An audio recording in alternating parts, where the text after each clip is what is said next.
오늘 하나님 말씀은 마태복음 25장 14절에서 30절까지입니다. 마태복음 25장 14절에서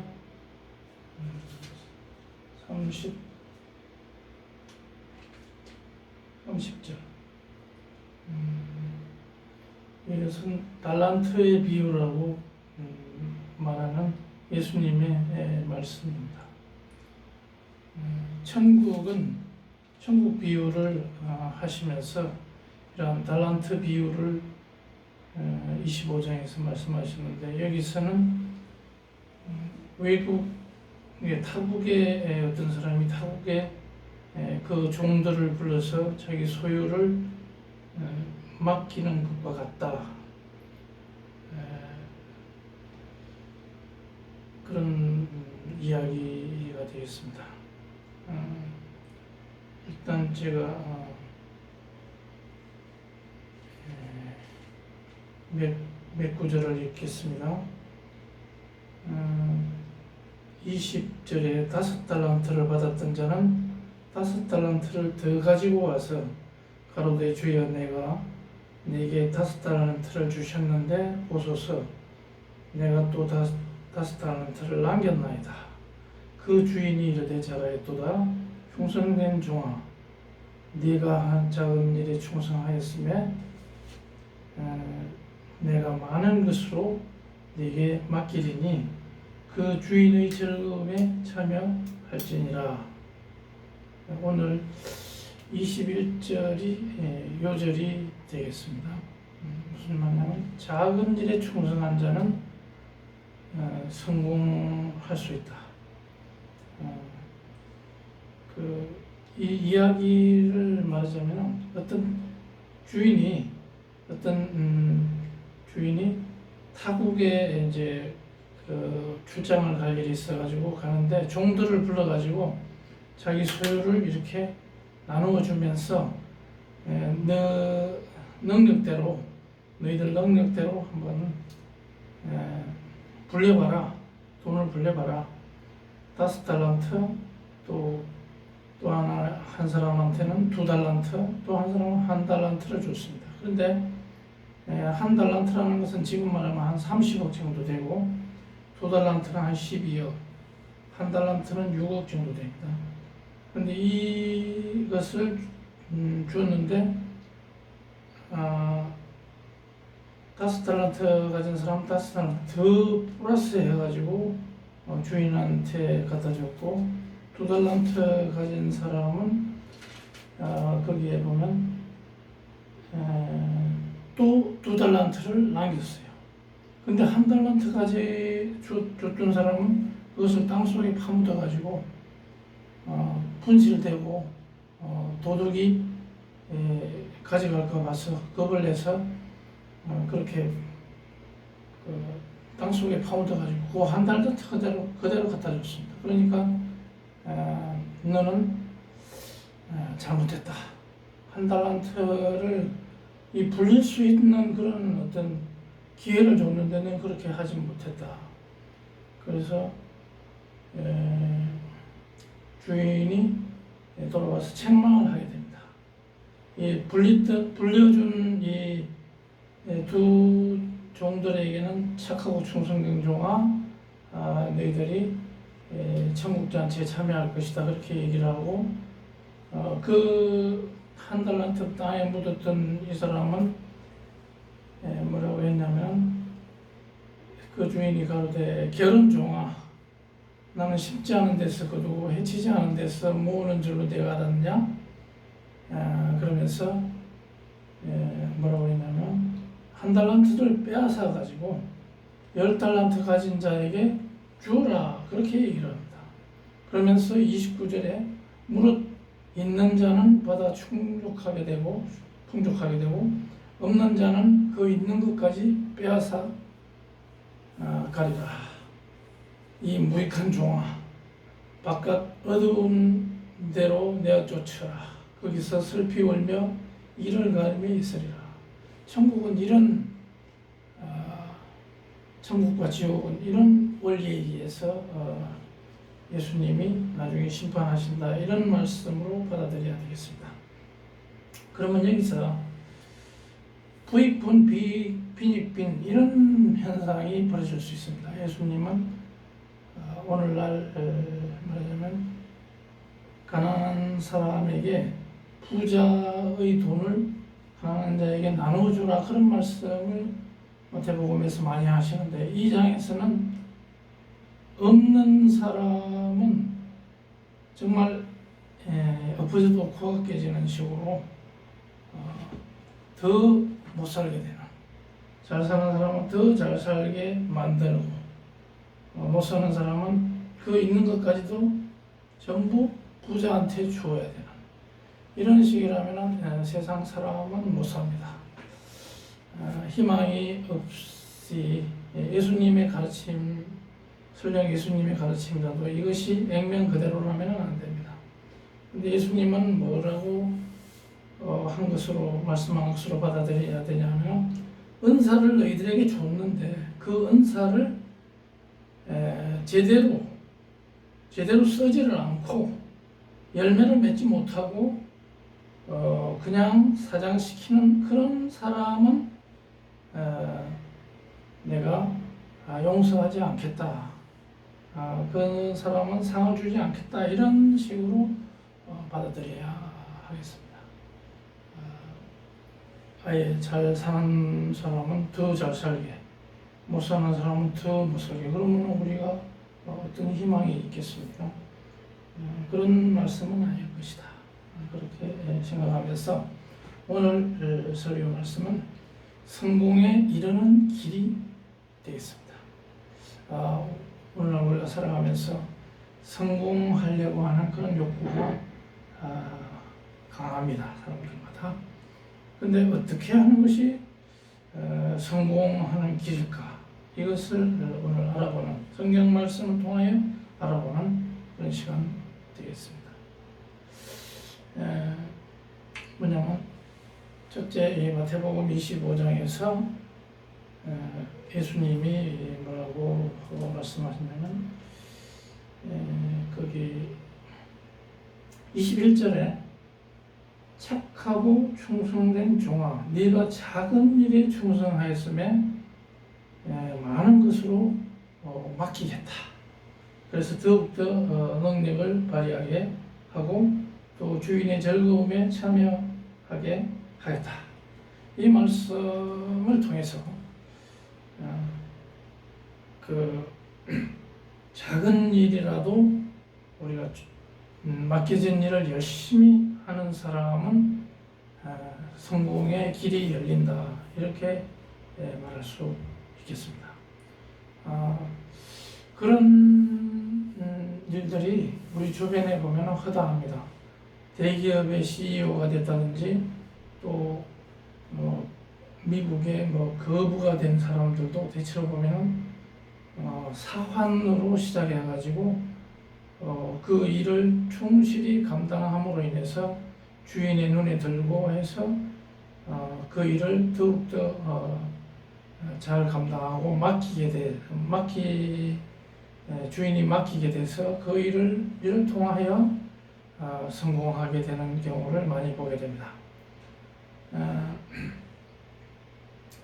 이 대기업의 이사가 되려면 하늘의 별따기인데 이사는 삼성전자의 이사가 되기 위해서는 거의 온몸을 헌신해야 되는데 이사가 어느 정도의 봉급이냐? 우리가 보통 평사원으로 들어가면 5천만 원, 연봉이 5천에서 1억 사이 될 겁니다. 사원들은 대체로 1억에서 2억 이 정도 되는데 이사급은 대체로 제대로 된 이사라면 25억에서 50억, 또 연봉이 그보다 더 기술을 개발한 사람이라든지 혁혁한 공을 세운 사람은 100억이 넘는 경우가 많습니다. 어떤 분들은 400억, 300억, 400억 되는 분도 있습니다.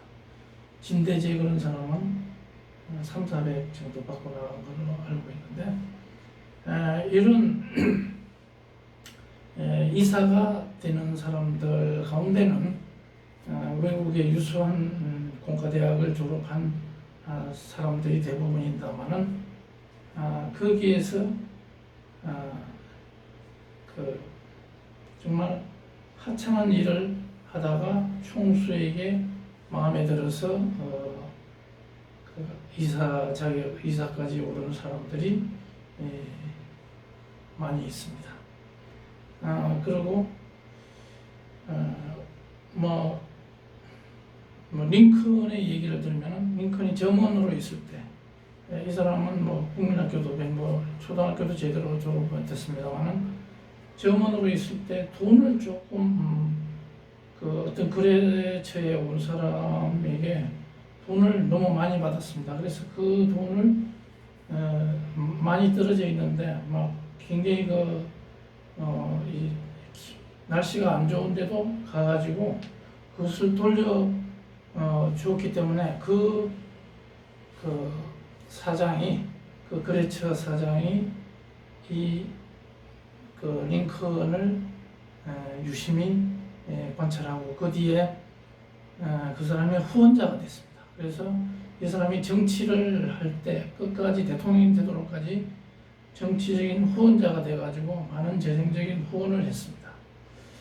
이런 어떤 조그만한 호의를 베풀었을 때 그 사람에게 대해서 그 사람을 이해하지 못한다든지,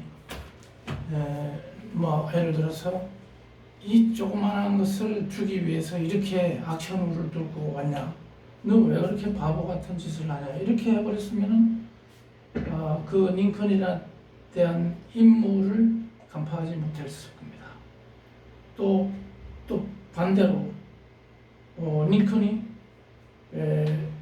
그런 경우에 이거 별거 아닌데 내가 그냥 호주머니에 인마이 포켓 해도 별거 있겠느냐, 아무것도 아니지, 이렇게 해버리면은 그 분과의 좋은 관계를 유지할 수 있는 그런 천재일우의 기회를 놓칠 수가 있다는 겁니다.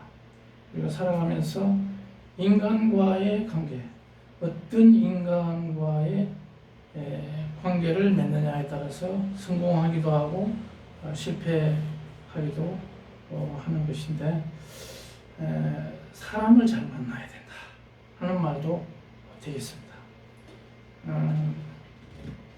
그리고 여호수아의 우리가 창세기, 민수기, 그 다음에 신명기, 그 다음에 여호수아서가 나오는데, 여호수아는 모세의 몸종이었습니다. 모세의 여러 가지 가방 못지였습니다. 가방을 들어다 주고 이렇게 했던 비서였습니다.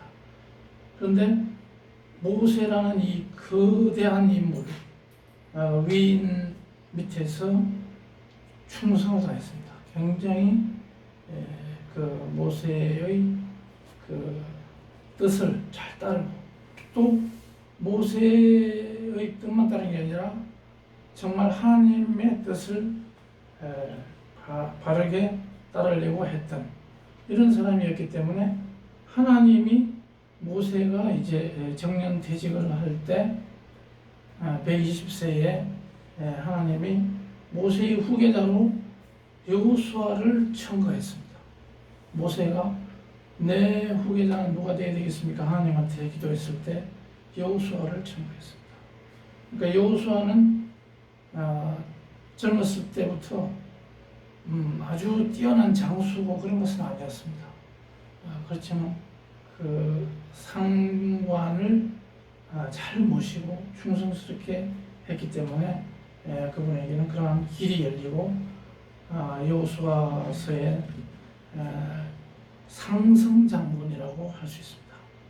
33번의 전투 가운데 33번을 승리하는 그런 상승장군이었습니다. 이런 일들은 우리에게 사람을 잘 만나야 된다. 그리고 적은 일에 충성하면은 길이 열린다. 하는 것을 우리가 알 수가 있겠습니다. 요셉도 마찬가지입니다. 창세기 50장에 나오는 이 요셉이 또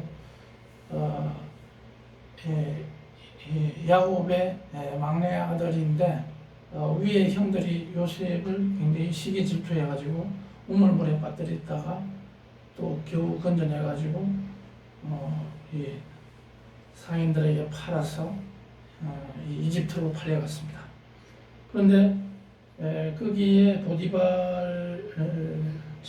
보디발이라는 그런 어떤 왕의 집사에게 왕의 비서실장격인 이 보디발의 집에 들어가가지고 굉장히 그 집의 재산 관리라든지 여러 가지 집의 그 가정 일을 잘 돌봐준 결과 굉장히 그 보디발의 눈에 드러났습니다. 그렇지만 보디발의 부인이 유혹을 해서 거기에 빠지지 않으려고 하다가 결국은 감옥에 갇혔습니다. 그 감옥에서도 하나님을 원망하지 않고 굉장히 그 자기 맡은 일에 충실하게 했다. 그래서 결국은 하나님이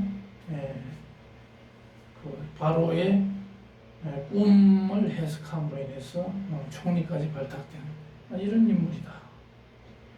그래서 성경에 나오는 다니엘과 같은 인물, 뭐 이런 여러 가지 수많은 인물들이 다 이렇게 작은 일에 충성하는 사람들이었다. 자기 일에 맡겨진 일을 충성스럽게 한 사람들이었다.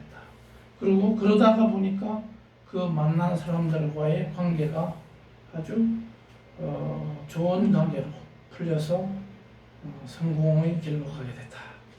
이런 말씀을 드릴 수가 있는데, 뭐 우리가 멀리 갈 필요도 없이 우리나라에 있는 사람 중에 한 사람 얘기를 말씀을 드리자면, 어떤 분이 있느냐면 정운찬 그 서울대 총장도 하고 또 그 국무총리도 했죠. 이명박 시대에.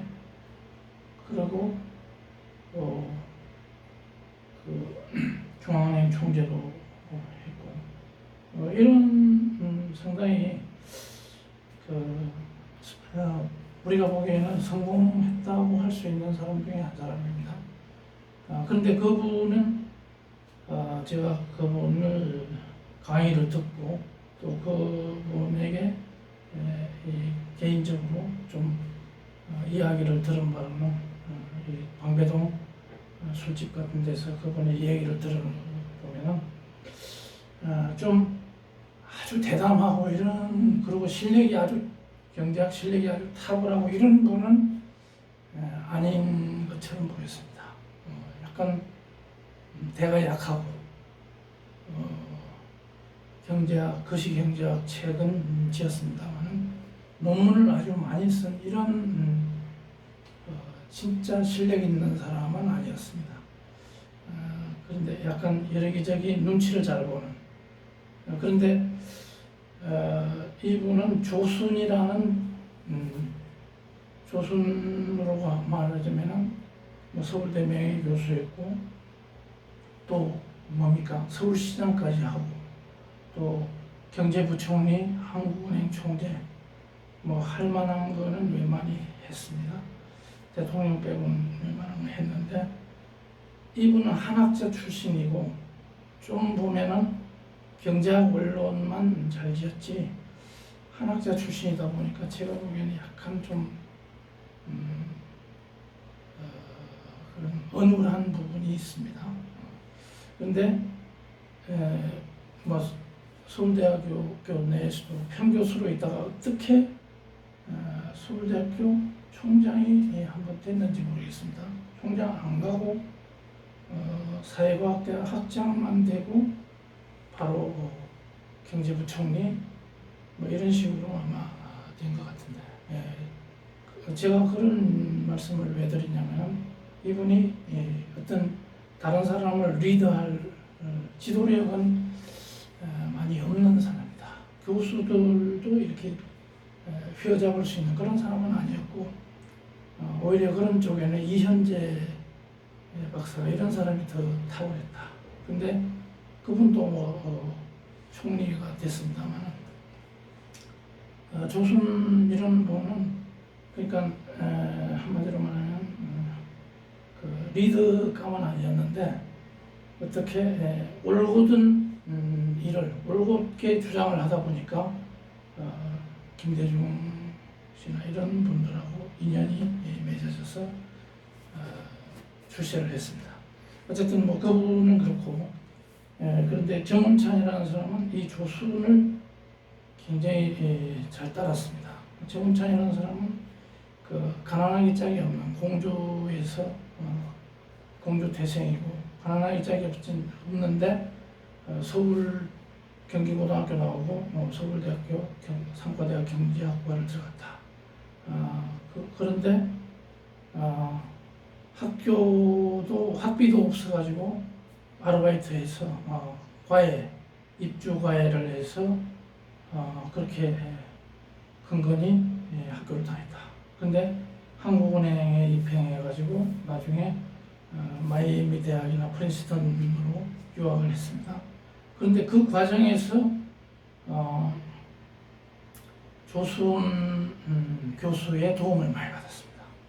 조순 교수가 여러 가지 어려움이 있을 때는 도와주는 일을 끝까지 했습니다. 예를 들어서 이제 정운찬 씨도 결혼을 해야 되는데 결혼할 사람이 없습니다. 그래서 아는 사람이라고는 그 입주 과외하면서 알았던 그 가르쳤던 제자, 그 여학생을 마음속으로 좋아하게 됐는데, 그런 가운데서 그 여학생에게 편지를 써가지고 뭔가 결혼을 하려고 했는데, 그 집안에서는 이 정운찬이라는 집안을 알기 때문에 호르몬이 설화에 있는 이런 장래가 불투명한 사람이라는 것을 알고 절대 딸을 주려고 생각하지 않았습니다. 그런데 그걸 알고는 조순 경제학 교수가, 서울대 교수라는 입장에서 그분을,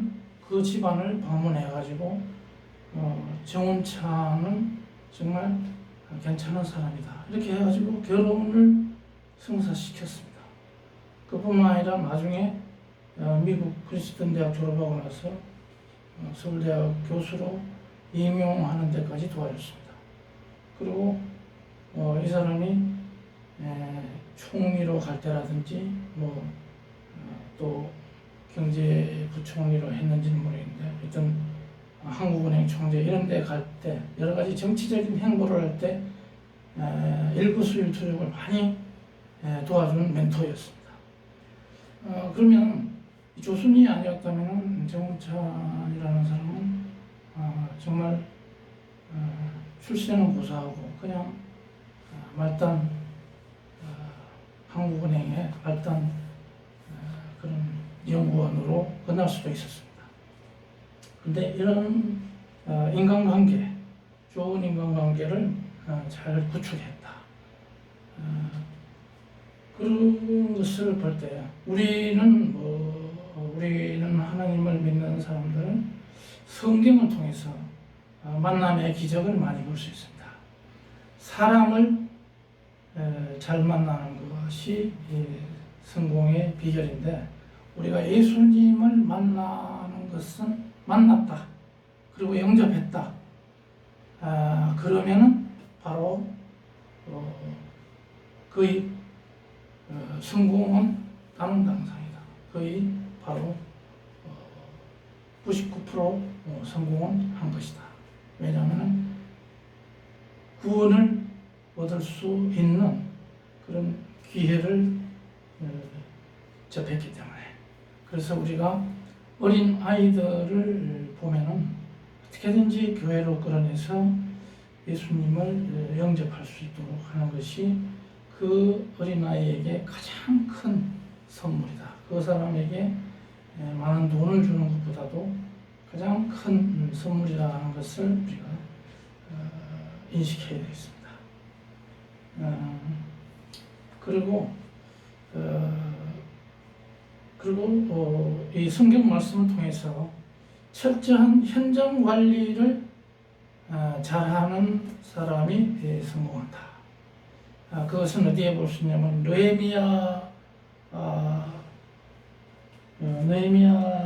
느헤미야서에서 느헤미야라는 그 총독,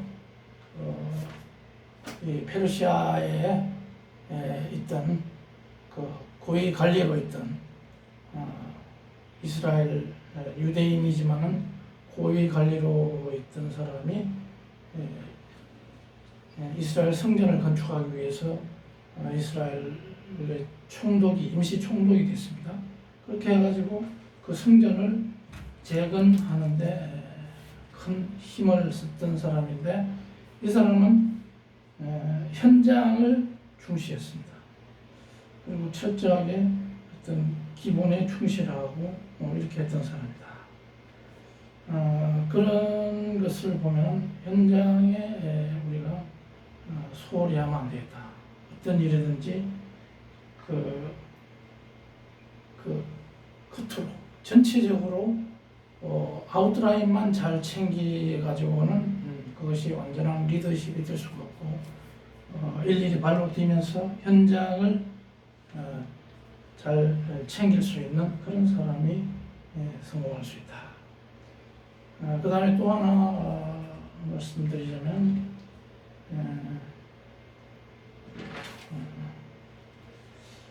하여튼 뭐 정리정돈 이런 것도 있는데 그 정리정돈을 잘하는 사람은 아이젠하워라고 말씀을 하는 분이 있는데 오늘 거기까지 안 하고 바로 여기서 말씀을 맺으려고 합니다.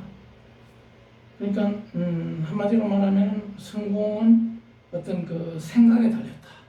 지금 어떤 생각을 하고 있느냐, 그 생각이 나중에 현실이 돼서 자기의 어떤 그 생각을 실현할 수 있는 그런 기회가 오게 된다. 그래서 조그마한 것이라도 그 생각의 씨앗이 심어지면은 그것이 나중에 성공할 수 있는 그런 일이 생기게 된다. 뭐 오늘날 삼성의 성공은 이병철 한 사람이 40년 전에 반도체가 우리는 1등을 해야 된다. 세계 1등 하려면 반도체를 키워야 된다. 이러한 한 사람의 생각, 한 사람의 씨앗이 생각의 씨앗이 오늘날 삼성을 만든 것처럼 그 당시에는 삼성전자와 그 금성사가 있었습니다. 금성사, 대우도 있었고 대우전자.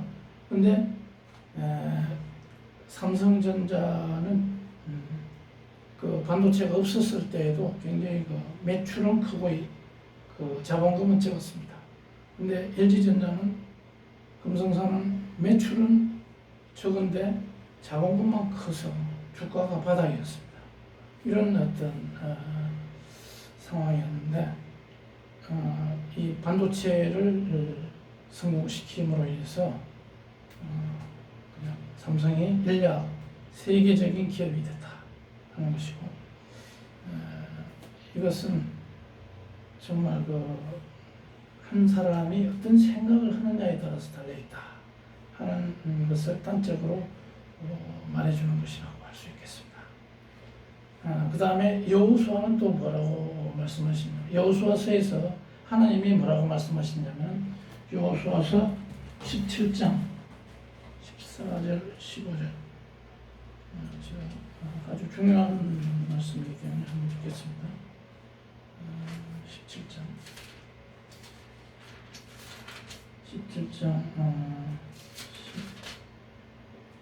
15절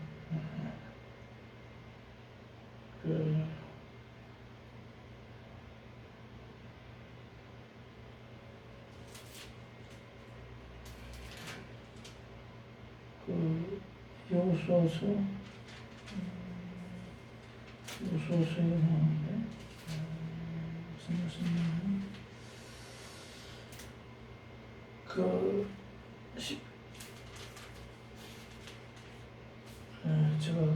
여기 찾을 수가 없는데 뭐냐면 이런 말씀입니다. 네 말이 들리는 대로 내가 시행하리라 하는 말씀이 요수아서에 나오는데, 그것은 12정탐꾼을 보내고 그 12정탐꾼이 와가지고 10명의 정탐꾼은 그 가나안에 가보니까 아주 네피림들이 너무 키가 크고 그 사람들 무서워서 우리하고는 제압이 안 된다. 들어가면은 반드시 우리가 패배하고 우리는 망해야 된다. 갈 필요 없다. 이렇게 얘기하는데, 여호수아와 갈렙은 뭐라고 했냐면 그게 아닙니다. 걔네들은 우리의 밥입니다. 이렇게 얘기하면서 절대 우리는 그 사람들을 두려워할 이유가 없다. 그렇게 아주 대담하게 얘기를 합니다. 그래서 그때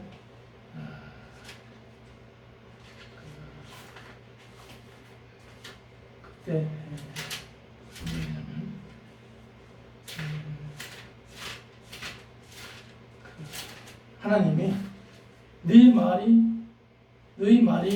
내 귀에 들린 대로 행하리라. 그게 얼마나 무서운 말이겠습니까?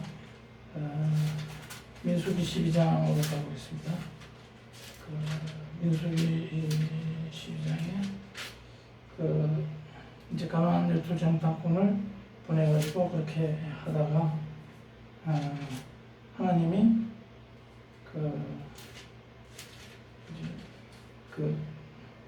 분명히 가나안 땅을 너희에게 준다고 했는데 그렇게 그 말을 믿지 않고 그냥 흐트러 듣고 그렇게 했기 때문에 너희들은 40일을 정탐했지만 그 한 하루를 1년으로 해서 40년을 너희는 그 가나안에 바로 못 들어가고 그 주변 광야를 빙빙 돌게 될 것이다. 유리방황할 것이다.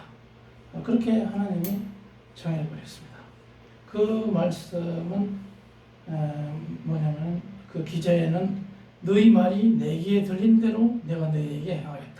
이것은 민수기, 제가 잘못 봤습니다. 민수기 14장 28절에 나옵니다. 이것은 밤에 자다가도 탁 건드리면 나와야 될 그런 건데, 민수기 14장 28절 기록해놓고 내가 그걸 보지 않았네. 너희 말이 들린 대로 행하리라. 이것이 바로 성공의 조건에 해당이 됩니다. 하나님의 말씀하신 대로 그대로 따라가고 준행을 해야지. 그렇지 않고 딴 생각한다. 그러면은 성공은 멀어진다 하는 얘기가 되겠습니다. 아까 여호수아서 17장 14절에서 15절까지는 무슨 얘기냐면